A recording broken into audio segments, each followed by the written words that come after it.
everybody, it is Blonde Blitz time. Let's go. He's had, but I still like the Commanders. I'm also tough. DeMarche.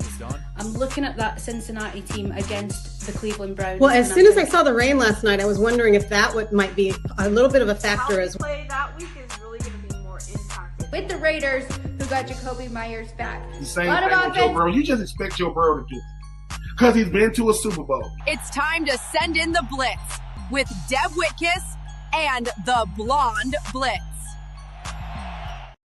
Hey everyone, welcome to the Blonde Blitz. I'm your host, Deb Whitcas. Sorry about last week, and we're a little delayed this week, but it's not going to stop at the show. Week 6 is over, and we're headed to week 7. We've got a great show for you today. My special guest is former NFL QB and my good friend, Ed Blount.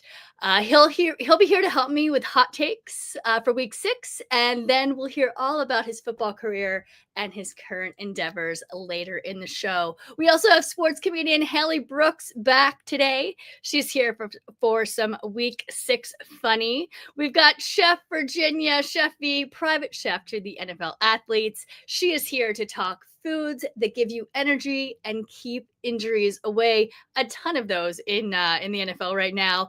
As always, sports betting expert Alex White is here from Vegas to give you your best bet for week number 7. Fantasy expert Ballers Meg gives us her fantasy picks for week 7.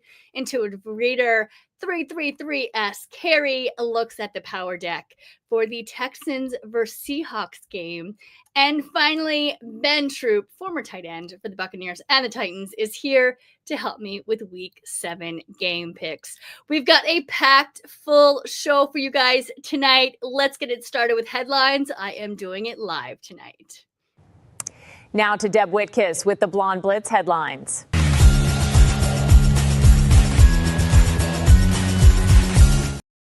Week 6 delivered more late game chaos with 8 games within 1 score in the fourth quarter and 6 decided by 8 points or fewer. Carolina and the Chargers both pulled out wins in the final minute, while Indianapolis improved to 5-1, continuing a 35 of 36 season streak where at least one non-playoff team starts 5-1 the following year.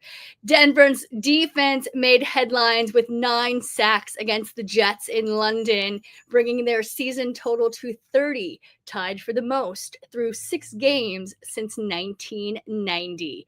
Justin Herbert led a late Chargers comeback. Daniel Jones scored 3 times in Indy's 31-27 win, and Christian McCaffrey set a record as the first RB ever with 50-plus receiving yards and in each of his team's first 6 games. CMC there killing it this season. Moving to NFC Players of the Week, we've got offensive Bijan Robinson of the Falcons, 238 scrimmage yards and a 81-yard touchdown run on Monday Night Football. Defense, Jameel Dean and the Buccaneers, 4 tackles, a sack, and a forced fumble, and a pick in the 30-19 win. Special teams, Ryan Fitzgerald of the Panthers hit all 3 field goals, including a 55-yarder, plus a 3-point after TDs. AFC Players of the Week, offensive, Patrick Mahomes of the Chiefs, 257 total yards, 4 touchdowns, 3 pass, 1 rush in the Sunday Night Football win.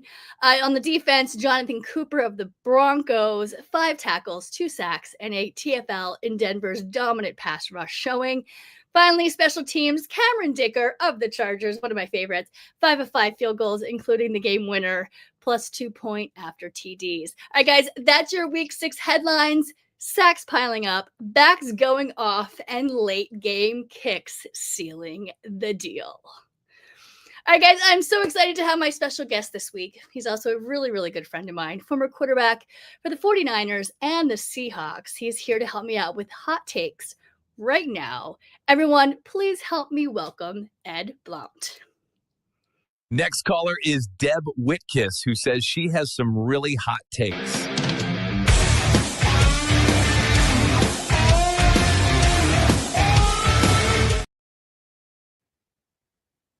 Hey, Ed, thank you so much for joining the Blonde Blitz. How are you?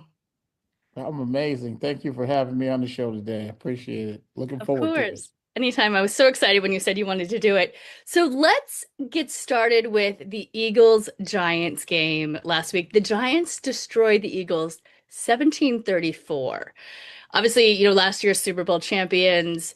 Is this their downfall, and what do they need to fix? That's interesting. What do I need to fix? There's so many moving parts to football. Right? There are. Just what they fix the whole thing. I agree. I think, they just got to get back to basics. They're one of the best teams and one of the best well organized and operated and managed teams. So I just think they just need to get back on their game and on their path. Yeah. But on the Giants side, that's impressive. Like, yeah, I like what I mean, and I'm a huge Eagles fan. You've known me for years, but I do really love what Jackson Dart did to spark that offense. And Brian Dable was there making sure in the medical tent that he was okay that one game, which is against NFL rules. But yeah, no, I'm excited for my Giants friends, the fans, because they deserve it. Yeah, no, I'm excited. Jackson Dart, just kind of listening to, I believe it's Lane Kiffin, right, coming out of Mississippi, and just Ole Miss, I guess, and just hearing all of the praise that he was giving this young man. So it's always cool to see these young athletes, these young quarterbacks perform well. It's crazy because it seems like there's this rookie, freshman, whatever we want to call them, right? First year guys. Yeah. There's this thing going around where these guys are performing well. They're coming back for their sophomore season, and it's just a little bit of struggles. So I think Jaden Daniels. But yeah, what about I know you're a huge Jalen Hurts fan. Do you think Jalen has anything to do with the Eagles, or is it just the offense? I personally think it's the new OC that's the issue, and I think once they get that in line, I don't necessarily know if he needs to get fired, but there obviously there's something wrong with the offense of the Eagles, and it's just not clicking. There's no rhyme or reason to any of the play calling, and the Eagles just look confused out there. Yeah, I don't like throwing around firing. Right, no, either do I. Yeah, that's why I kind of stopped myself there, because it's not.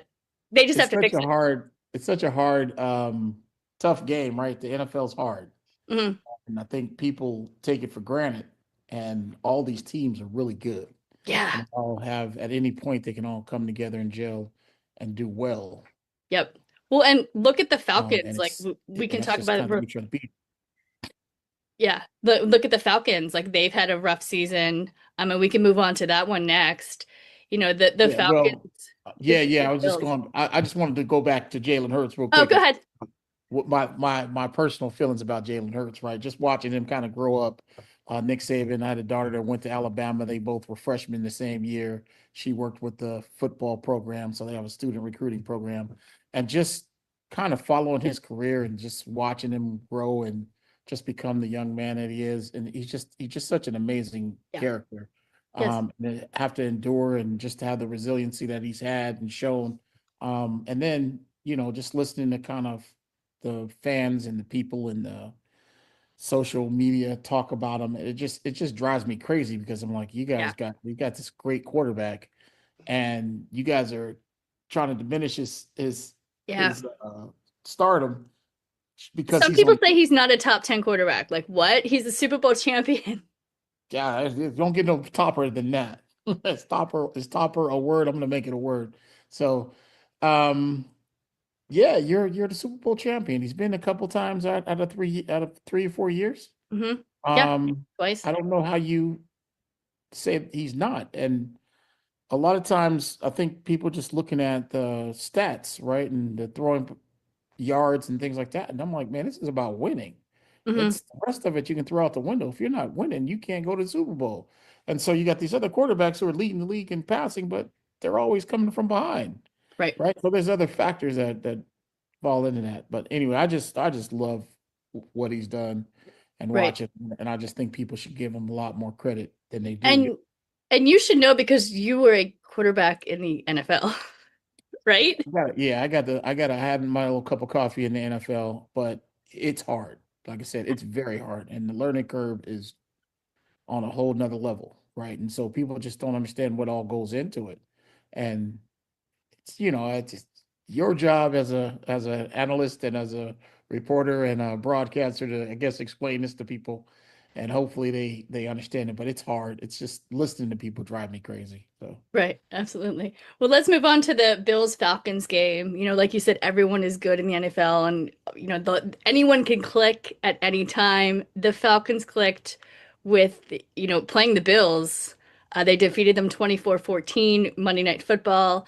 Are the Falcons better than everyone thought they were? I personally always thought they're good. Like, you know what I mean? Just so much talent not being utilized there. Penix, Bijan Robinson, Drake London, like, oh my God, Ray McLeod. But are the Falcons, the kind of the dark horse right now? I don't know if I'd say dark horse. The season just started.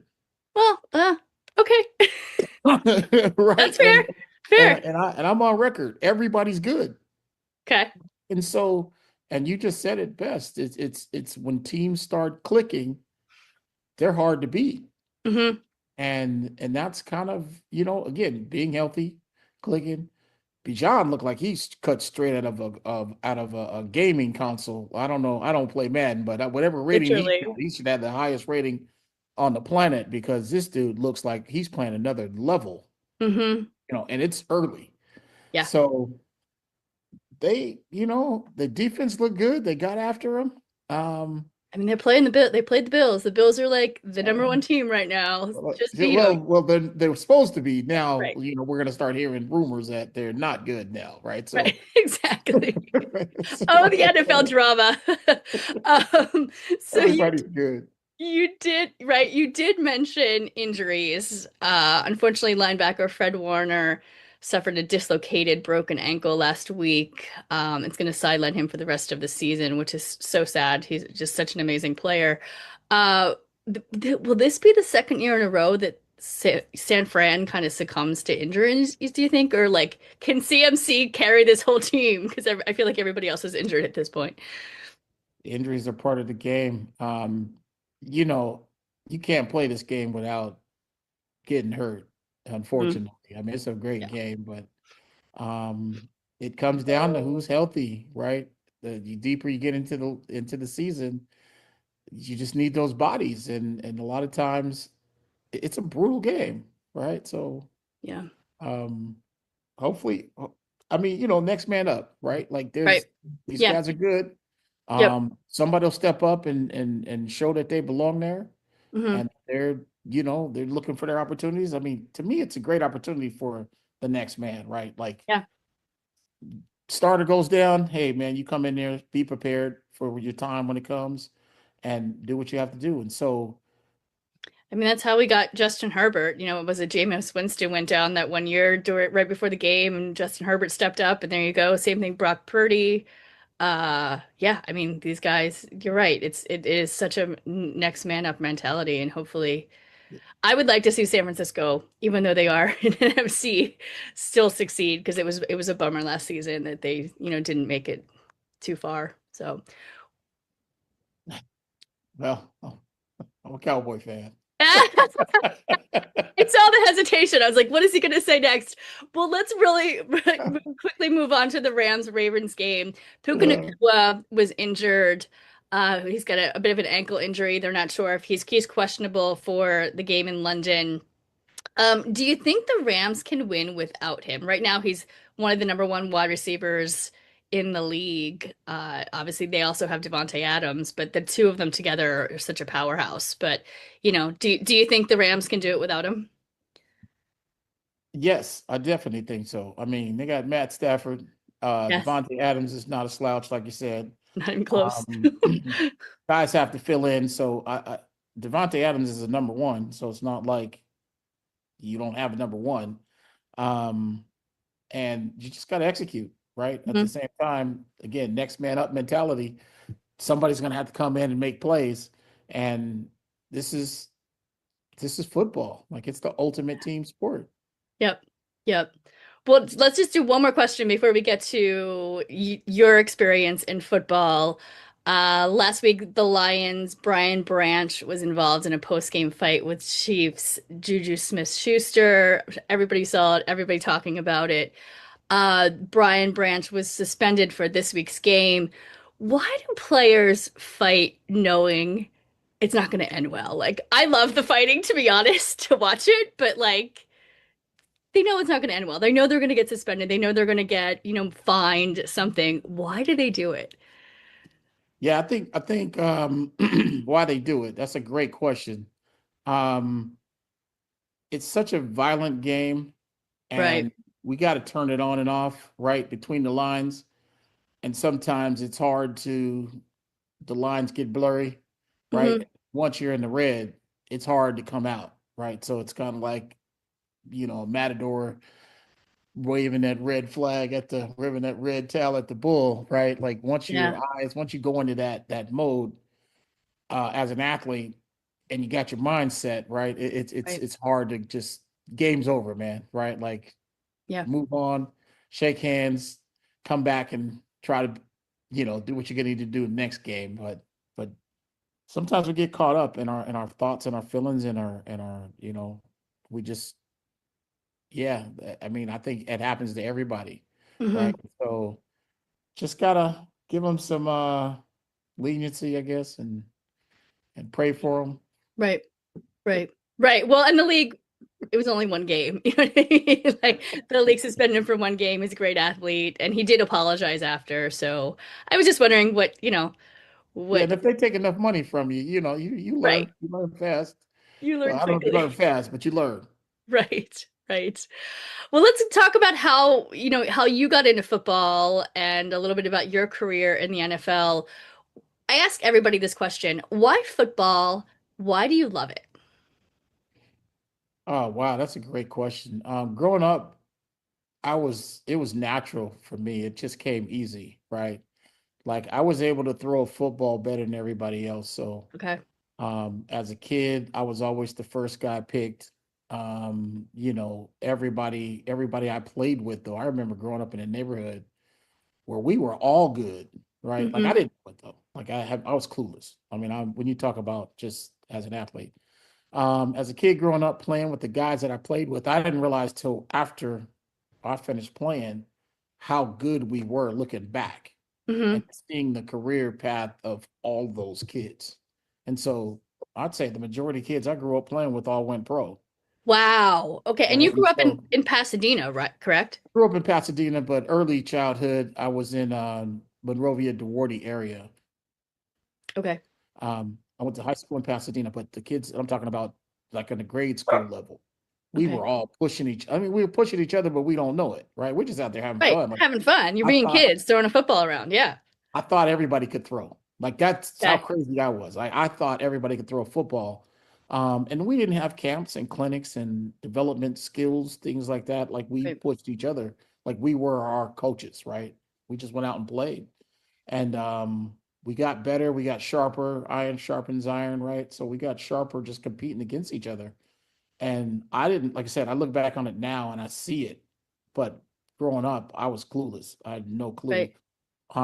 And so I got to the seventh grade and I grew like 6 inches Okay. in the seventh grade. And so I had Osgood slaughter. I couldn't support my bone structure. Oh, wow. Had issues. So I couldn't play football. So I didn't play football. I played baseball. Um, and I ended up graduating from junior high school in the ninth grade. And we moved to Pasadena. So that's how I got to Pasadena. But I walked on to the football team. I had a friend take me down to a school his kids went to. And I wanted to play receiver, and I just went out and was like, "Hey, coach, I want to play receiver." Now, I'd never played quarterback with a helmet and shoulder pad in my life before. I caught a pass. I think I ran down the end zone. I threw the ball back, and the coach was like, "Hey, come here," like just Yeah. on sight, like Right away. he saw something, Saw right? something. Yep. And he's Good. like, "Oh, man, you're in the wrong place." So, Let's have a conversation. yeah. So 2 weeks go by. I'm starting in the freshman sophomore game. 2 weeks after that, I got brought up to varsity. Wow. And then, the rest is history. Got a scholarship to Washington State.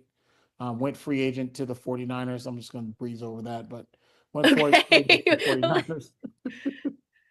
Had a great time at Washington State. Got to play behind some great people. Matter of fact, Mark is one of the, I guess, advisory board members for my pro football tour that we're starting. Okay. Ripping. So got to play behind Mark, who is a two-time Super Bowl champion. So yes, I'm not going to just breeze over that part.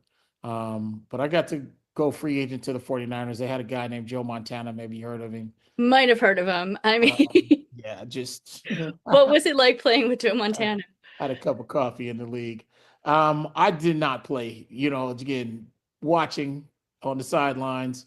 Got to play 4 games. Like I said, they brought me in during the year of the strike, so I got a full year credit. But just being able to compete at that level, yes, I definitely turned a lot of heads. I remember Mike Holmgren just telling me, like, man, you can play in this league. We just got Joe Montana and Steve Young in front of you. Like, there's no way. That next man up thing wasn't quite happening. yeah. Not people weren't going down fast enough back then. Right. Even though it was more violent. Yeah. But enjoyed my time, learned a ton. Like I said, the learning curve is absolutely ridiculous. The plays, the calls, I remember learning the offense, and this is the Bill Walsh system, and I remember having to learn like 40 plays a day, something crazy. But they didn't tell you the formations. They just told you the plays, and you had to know the formations for all the plays. Right.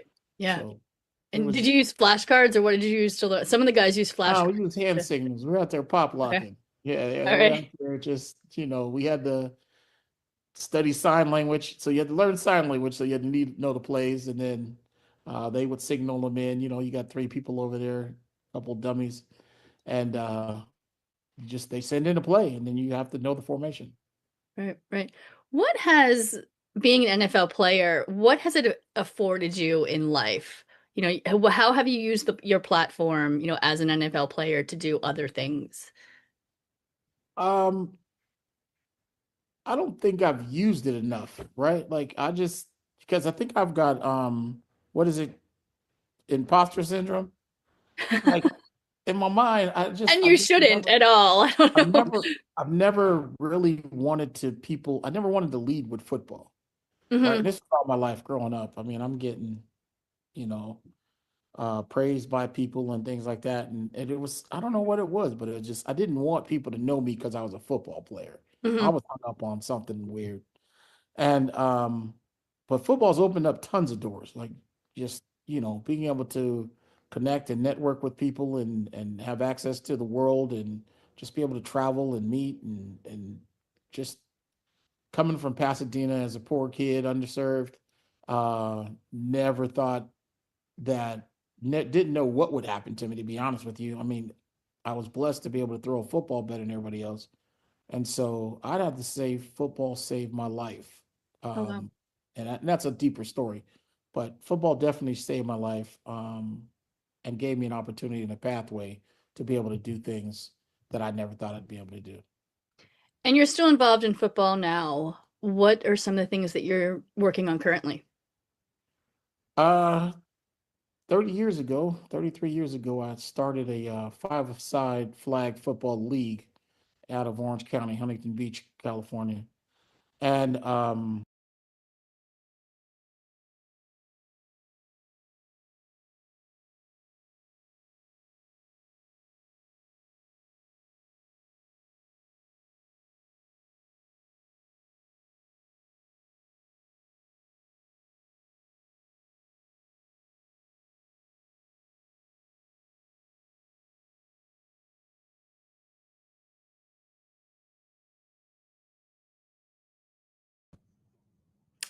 Hey guys, having some technical difficulties at the moment. Not sure what's going on, but we can see if we can end that interview in a little bit. But right now, let's go to Haley. She's got a little week 6 funny for you guys. Okay, I got one for you. What did the wide receiver say to the football? Catch you later. Yeah, my jokes suck. That's why I watch the Blonde Blitz.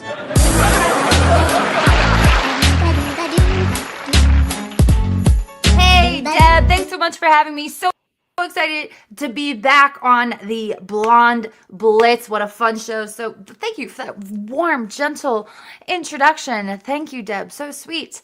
But hey, this week, wow, my overall theme is going to be up, up, and away, because majority of these games actually had an away team win, which, if you refer back to when you and I spoke last, is how every Raiders game is played at their own home field. Even it is an away game, and yet they've had one win.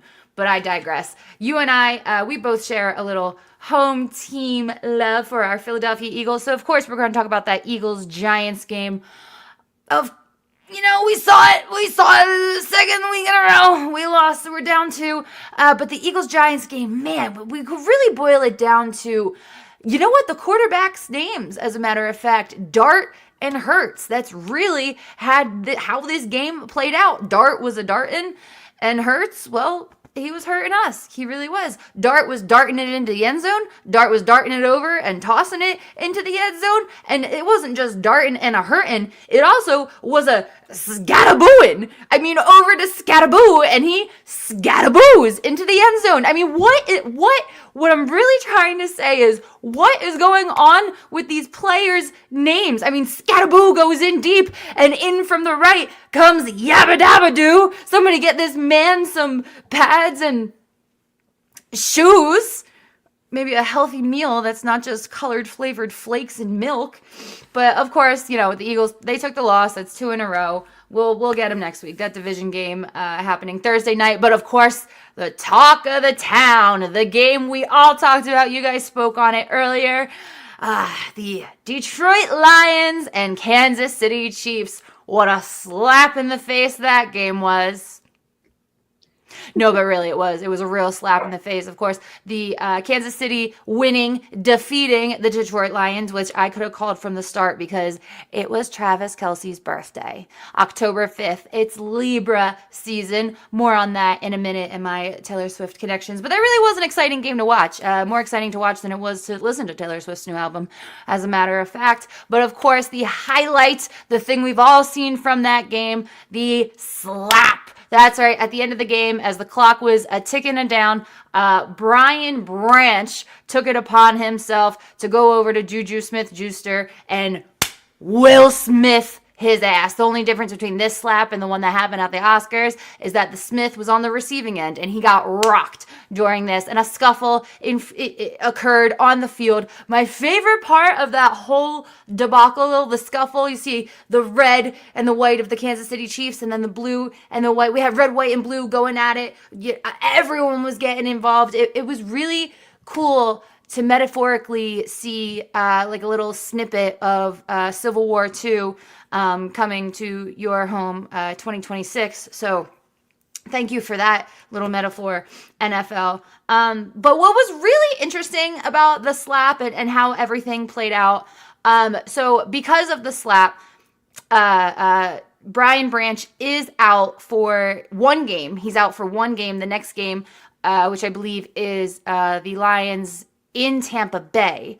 But I have a theory. It's Libra season, okay? I told you Travis Kelce just had his birthday. He's a Libra, born in 1989, by the way, to go back to the Taylor Swift theory, but I digress. The next game, the Buccaneers, the Detroit Lions Buccaneers game, is scheduled to take place on Monday night, October 20th. On October 22nd, that is 23-year-old Brian Branch's birthday. You can't bullshit a bullshitter, Mr. Branch. I know, I smell I'm calling out of work when I see one. Okay? October 20th is the game. October 22nd is your birthday. And then the following week, you guys are on a bye week anyway. So the next time you come back, the next time you are reformed, the next time you're a new man is against the new man on the Minnesota Vikings. That's when you'll be reformed and put back together. I smell a good birthday celebration. And all I'm trying to say, Brian Branch, is that in between Monday, October 20th and Tuesday, October 22nd, happens to be Monday, October 21st. And that's my birthday, and I would love to join you at your birthday festivities. So give your girl a call. Thanks so much, Deb. I appreciate.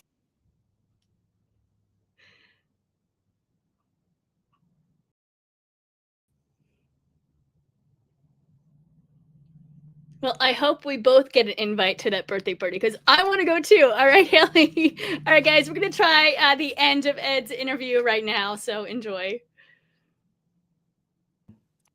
Just kind of selfishly as a need to throw the football. I started a rec league for adults because I wanted to play catch and throw the football in a safe and fun environment, kind of like a softball league. So I made up a game, 5-on-5 football game. I branded it, kept statistics, wrote stories, published a weekly newsletter, and the league grew from 8 to 500 teams in our first 3 seasons. Wow. And we're just scrambling to find fields. And through this newsletter, because it was about the participants, these guys were reading these things like it was the Wall Street Journal and passing it around, or LA Times sports section, I guess, and passing it around like it was the Watchtower, and the league just kind of blew up. So fast forward 30 years, flag football's become an explosive explosive property or asset. Absolutely. Between men's and women's. I cover a lot of women's flag football, and then also NFL's saying that they're going to make pro leagues soon for flag football, so that's amazing. Also just included in the 2028 LA Olympics as well. Right.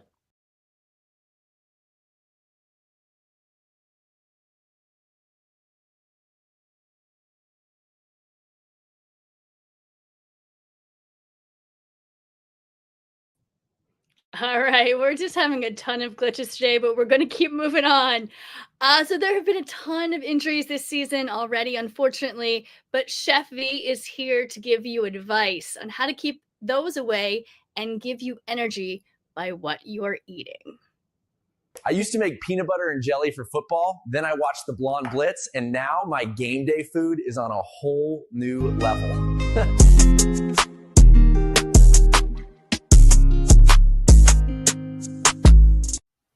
Hey, what's up, everybody? It's Chef V again, and today I'm talking about something that doesn't always get airtime on game day: recovery. Let's be honest, the NFL isn't the only thing in full contact mode right now. Between the crazy pace of the season and players pushing past their limits and life moving at warp speed, even my nervous system was like, I need a timeout. And that's why today I'm sharing a quick way to help your body recover like a pro, because performance isn't just about how you fuel up, it's how you restore down.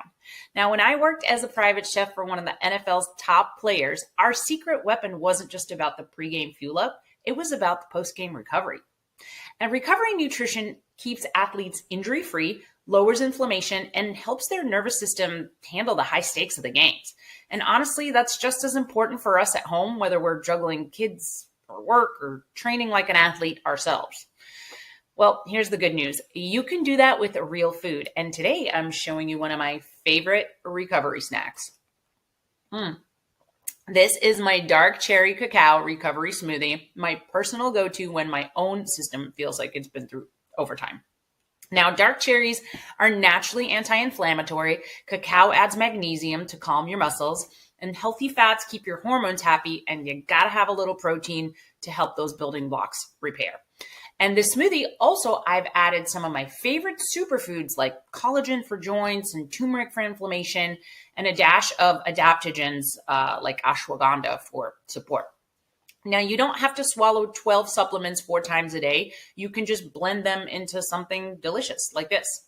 You'll find the full recipe and my list of optional add-ons in the show notes so you can make this at home. I love this thing. So whether you're protecting your body like an NFL star or just trying to stay sane during football season, remember, your recovery is the real MVP. Nourish your body, stay calm, rebuild, reset. Let's face it, the power is really in the resilience. But I do want to add that sometimes it can also be about what you don't eat. So try and stay away from the inflammatory offenders and maybe take a break. Use fasting as a modality. It does work like magic, but be sure to consult your physician or holistic practitioner if you're going to do something totally rock star like a 3-day water fast. I need to do one of those. Well, I'll be over here sipping my smoothie and resetting for my own busy week so I can stay grounded and vibrant. And I hope you do too. Cheers, Blonde Blitz. I used to make peanut butter and jelly for football. Then I watched the Blonde Blitz. All right, guys, let's get into the game, shall we? Please welcome third-generation sports betting expert Alex White to give us your best bet for week number 7. It's time to get some NFL betting advice from Alex White and the Blonde Blitz. Win big so I can rob you later.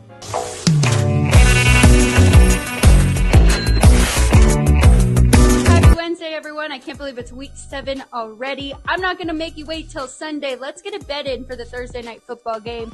Steelers are a 5.5 point favorite on the road against Cincinnati. I know the Bengals have looked dead. Their last win was in week 2, but they have played a brutal schedule since then. Their last 3 opponents, Denver, Detroit, and Green Bay, they're all in my top 7 in the league. I like what I saw last week against the Packers. They were on the road. Joe Flacco steps in, and they had some life again. We saw Jamar Chase get involved, 94 yards on 10 receptions and a touchdown. You know, he's happy about that. And then I also think that they can really get Chase Brown involved. We've seen a lot of running backs have success on the Steelers defense. It's all about the division right now. The Steelers are 4-1, so Cincinnati's looking up at them just like the other two. The Ravens and the Browns, they're a mess though. So I think Cincinnati is going to play their hearts out like this is the Super Bowl. They do not want Pittsburgh to be 5-1 after this matchup. 5.5 points, way too many for the home team. I'm taking it here with the Bengals. Good luck. Have a great weekend. I'll check in again next week. I'm Alex White from Sports by the Book. Thank you very much. Thanks, Alex, so much. We'll see you soon. And of course, we cannot talk sports betting without talking fantasy. Here's expert Ballers Meg with her advice for week number 7. When I'm looking for fantasy advice, I listen to Meg from TSS Fantasy. Hi guys, Ballers Meg coming at you for the fantasy football section of the Blonde Blitz podcast this week, and I've got some recommendations going into week 6 for your fantasy football teams. So let's start over at the San Francisco 49ers and let's look at Kendrick Bourne.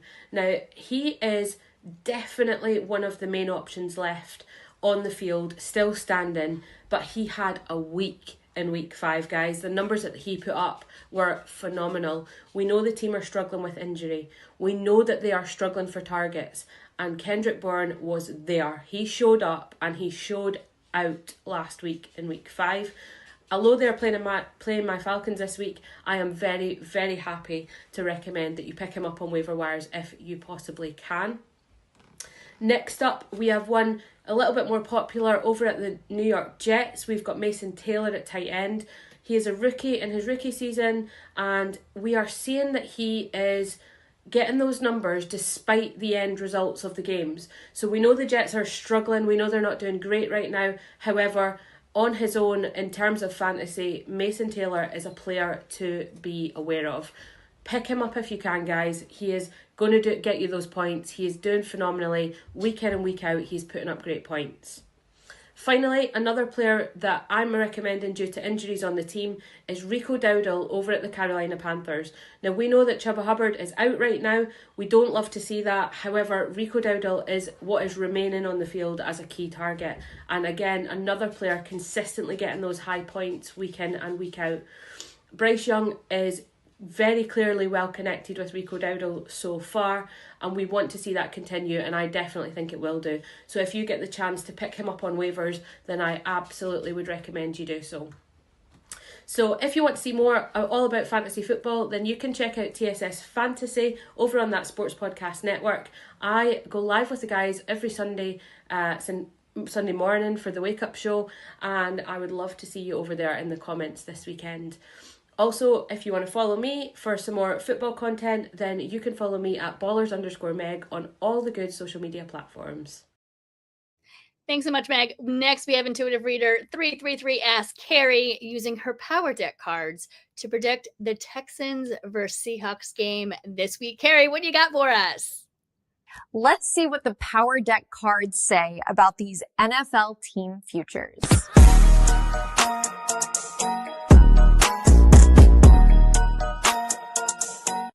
333 Ask Carrie here, ready to give you Week 7 predictions for the Seattle Seahawks versus the Denver Broncos using my Power Deck. So let's get into it.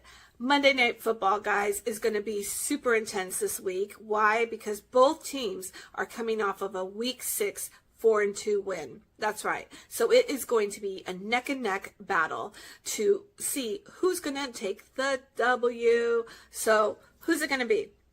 Astrologically speaking, we have a lot in the landscape. We have Mars, the planet of power and aggression, in the sign of Scorpio, which is another power-packed water sign punch of rebirth and transformation, kind of coming together with Venus, the planet of luxury and all things love and harmony, with Libra, another sign of harmony and love. So this is going to be a very, I think, push-pull type of a battle. 1 minute, one team's going to look like they're going to take it. The next minute, the other team is going to look like they're going to take it. So I really feel like it's going to be a very intense game. We have the new moon in Libra, which is going to be happening on the 21st, the night after the game. So right before a new moon, there's usually a lot of scrambling or a feeling of intensity or obstruction. And so this is definitely going to have this feel where it might even be like one of those must-watch games because there's just a lot of action involved. So let's talk about the teams. We have Seattle Seahawks, which is kind of like a mix of a bunch of players who have very different birth dates and signs. Cortland Sutherland is a Libra, and then we have the quarterback Bo Nix is a Cap, which, by the way, has been very steady because back in mid-September with the eclipses wasn't. And so yeah, there's just a lot of good energy there, but I really think the defense is what really has really showed up for the team, and I think it's the defense that's going to really bring a lot to this particular game for the Broncos. Now, Seattle Seahawks, again, they're coming off of a win against the Jaguars, so very cool that they're ready to show up again. They are going to use a lot of strategy and mindset, though, because they are all air signs. We have the quarterback, Sam Darnold, is a Gemini, and then our consummate Libra for this team is Kenneth Walker. So I feel like Kenneth Walker for the Seattle Seahawks and Cortland for Seattle should have some good games, definitely some scores in there, touchdowns, maybe, yeah, a great player too. So what's going to happen with the cards? So what I have, guys, specifically for Seattle, they get the King of Diamonds, which is a great card. They're coming into it feeling really good. And then they get the Two of Spades. So to me, at halftime, I think they're going to feel a little bit slowed down for some reason. And then, unfortunately, I get the Five of Hearts for them, meaning that they may not be the favorited after this game, so that means that they unfortunately might have a loss. But then we have Denver Broncos with the Nine of Hearts, definitely a fan favorite, especially since it's on home turf. And then we have the Ace of Spades, meaning probably by halftime and or close to the end of the game, they should look like they're cutting off the opponent, and they will looks like they might have a victory with the 10 of Clubs being my best money-making card, and especially since 10 is Bo Nix's number. So I'm kind of thinking that it's going to be a game, my prediction being 24 Seattle Seahawks, 27 Denver Broncos. Good luck, guys. Let's see what the Power Deck cards. All right, guys, thanks, Carrie, so much. All right, guys, Ben Troupe, former tight end for the Bucs and the Titans, has been waiting backstage to help me with Week 7 game picks. Ben, get on up here. Bring in Deb and Troupe so we can get our NFL picks.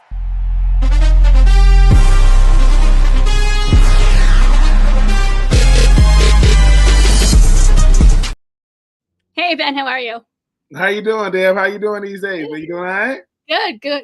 Going good. We're getting through the show. There's been some technical difficulties, but we are, the show must go on, right? Absolutely.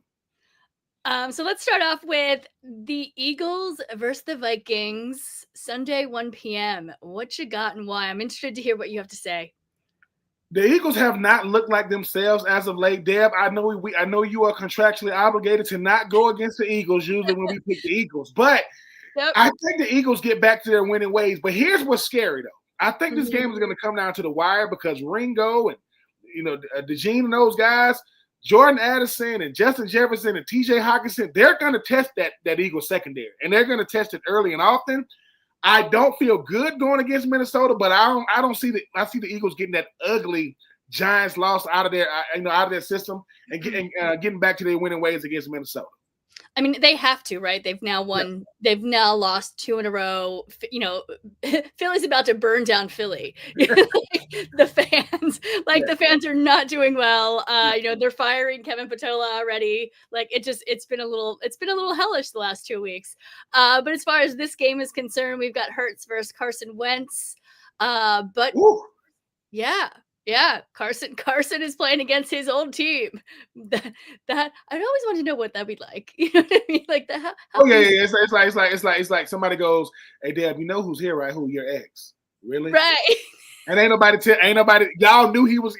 I'm just saying, Carson Wentz. It's not really a revenge game, but it kind of is for him. Nothing screams validation more than, hey, man, I've been kind of like a journeyman since I left Philadelphia, and now I get a chance to go up against them. It's not going to be easy because as much as Carson Wentz knows Philly, they definitely know Carson. So we'll see the match. We'll see it. They absolutely do, and that's a great point. And also, too, Carson is a little hurt as well. So they've got JJ. We don't even exactly know if it's going to be JJ McCarthy, if it's going to be Wentz, but where everyone I think is assuming Wentz is going to play. So we'll see last minute before the game. And honestly, like you said, I'm not sure what Eagles team is going to show up. So we will see. They don't need Jalen. I don't know what Jalen Carter's injury situation is, but they need him bad on that defensive line. I mean, and like I said, I don't know if that was an outlier against the Giants, but the Giants look like the Eagles, and the Eagles look like the Giants against them. So it's football, and you're going to have games like that. But the A.J. Brown, Jalen Hurts saga is one I'm looking to see play out because while A.J. is playing nice behind the scenes, he's very frustrated because 1 week he's in the game plan, the next week he's barely on the field. We'll see if Minnesota can find a way to keep him at bay because if A.J. Brown it's not A.J. Brown, it's not Jalen Hurts, it's not Nick Sirianni, it is Saquon Barkley. Where has he been the entire season? It wasn't going to be like 2024, but Deb, even you didn't see Saquon looking, he ain't looking, he's not mediocre because he's Saquon, but he's looking very regular on Sundays.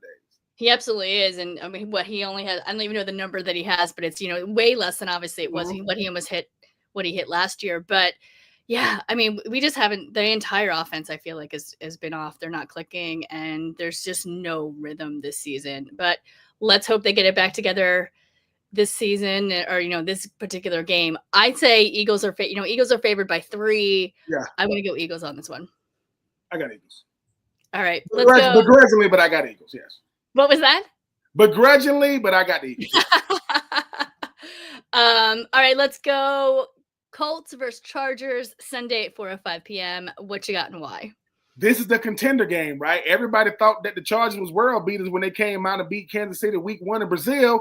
Problem is they came back to the States and they lost to Jackson Dart, his first start. Yeah. What's up with these Giants? But this is all about the Giants.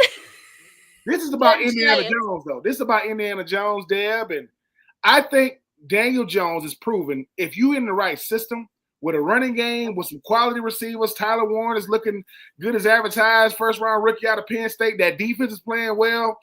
The Chargers got some of the brightest yellow uniform. I don't know if you see what they're wearing. It is bright yellow. Like can you see me type yellow, but the Chargers are coming in to walking wounded. I think they're down both of their starting running backs right now. I know Justin Herbert's going to give you all he got. Derwin James and that defense going to make it interesting, but I just think the Colts are a better team right now with everything they have from the running game to the passing game to the defense. So good game, but I got Indiana Jones.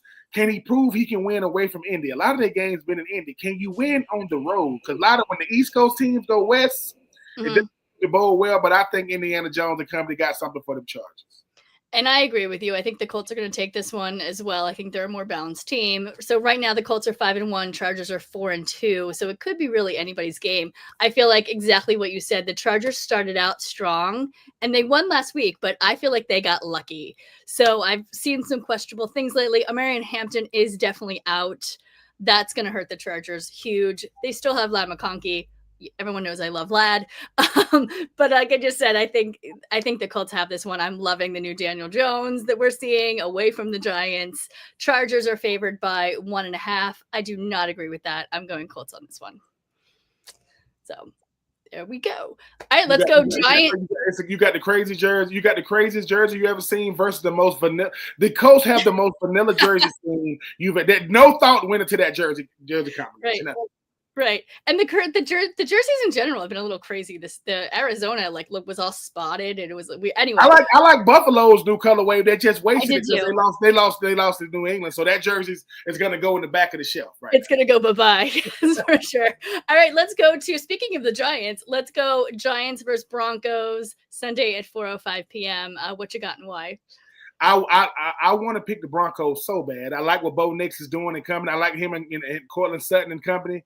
But this is all about Scatterboo. This is all about Dart. This is all about Brian Burns and Dexter Lawrence and Kayvon Thibodeau. Hey, Abdul Carter. Hey, man, come on to the party, man. Everybody's getting sacks. I know you still trying to find your way. I just like the fact that your two key players on offense are both rookies. Scatterboo wears number 44, and he doesn't like anybody on the opposing team. He can't wait to get in the end zone and do his – I think it's like a backward flipping. I think he likes surfing when he's doing it. I kind of, but I just like the momentum of the Giants. Brian DeBoer, when he went to the rookie, everybody thought the season was over. They go on to the rookie, not so fast. Jackson Dart is playing really, really good football right now, and he's making Brian DeBoer look really, really smart by bringing him in when he did. The Broncos are not going to go quietly into the night. You know what they want to do and run the football. They want to play action pass with Bo Nix. But this is all about the young gunners. Give me Scatterboo and Jackson Dart to get the big win against the Denver Broncos because you want to show you got. It's not. Once again, this is the begrudgingly Blonde Blitz show. I'm saying all these things begrudgingly. Don't go to Vegas with these picks that I'm picking. But I am gonna pick. Alex. I'm gonna pick the Giants. Yeah.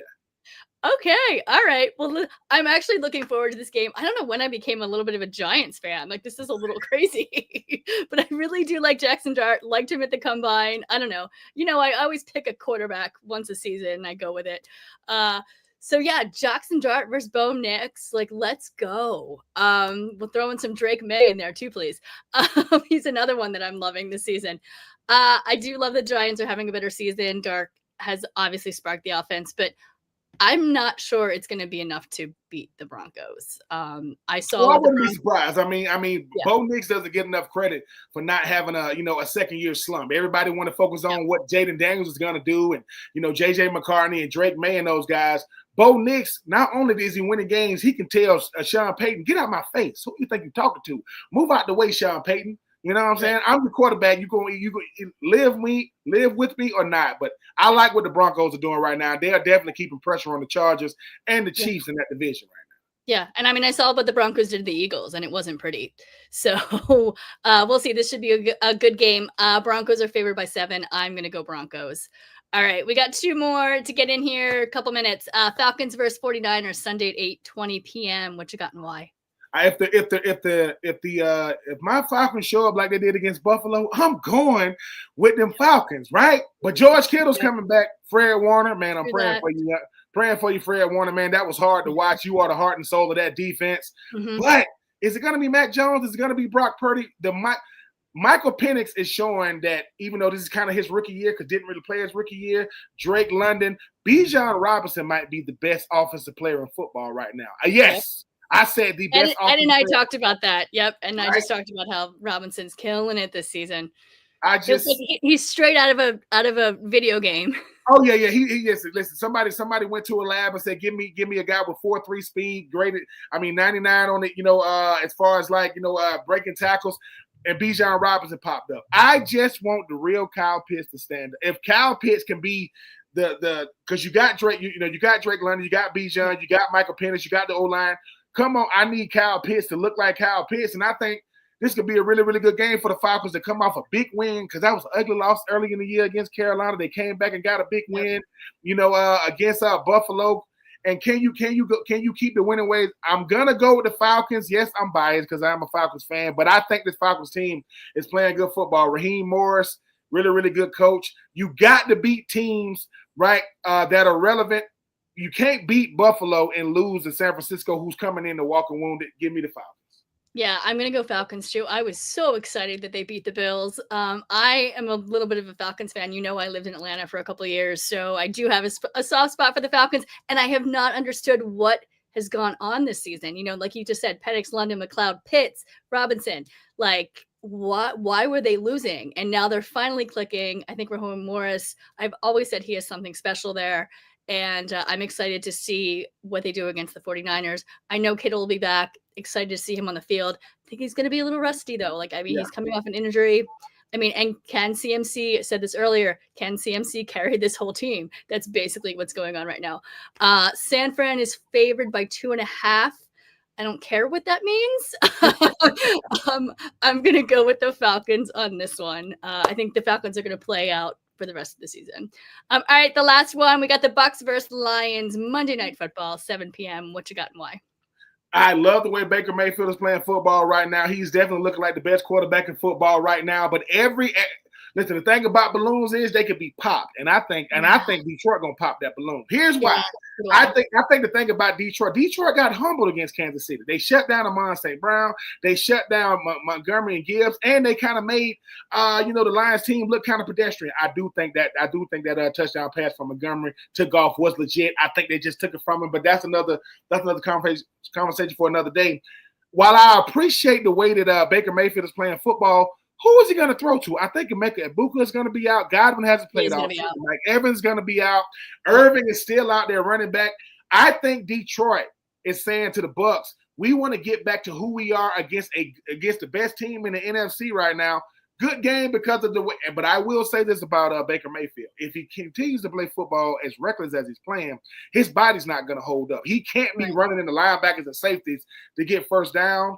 And the best pass rusher in football, not named Myles Garrett, not named TJ Watt, not named Max Crosby, and not named Micah Parsons. His name is Aiden Hutchinson. The young man is a full-blown monster.